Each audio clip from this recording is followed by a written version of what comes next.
देखिए अच्छे, हमें तो सबसे बड़ी जो अभी पसोपीएस की गवर्नमेंट लगती है, जिसका जिक्र आज योगी आदित्यनाथ ने भी किया है कि फर्टिलाइजर कारखाने को लेकर के जो 27 साल से ठप था, जी। उसको उनकी सरकार ने किस तरीके से स्पीड में लाने की कोशिश की है, काम शुरू हो गया, जिसका उन्होंने जिक्र किया है।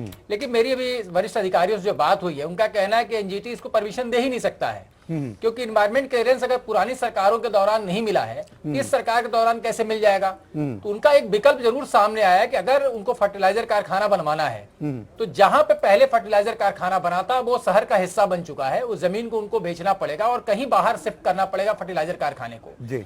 हाल के दिनों में जो देखा जा रहा है कि जल्दीबाजी में शिलान्यास हो गया, लेकिन क्या उसकी स्थिति होगी, किस तरह से बनकर तैयार होगा, किस तरह की टेक्नोलॉजी का इस्तेमाल होगा कि अब पर्यावरण मंत्रालय उस पर सहमति अपनी दे दे।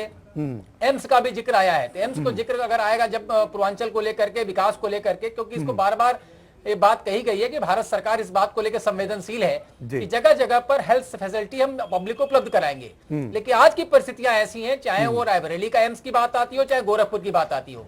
अभी हाल के दिनों में विपक्ष ने कहा है कि ये उनकी देन है, उन्होंने इसका शिलान्यास किया था, अखिलेश यादव ने कहा जमीन उन्होंने दी है। तो नए दौर में 3 साल में आप क्या कुछ नया करने जा रहे हैं? योगी सरकार आने के बाद ये कहां पे नया एम्स डालने जा रहे हैं? इनका मूल्यांकन होगा, क्योंकि जनता ने बड़ी उम्मीद के साथ चुना है। इस समय पूर्ण बहुमत की यूपी में भी सरकार है, पूर्ण बहुमत की दिल्ली में भी सरकार है।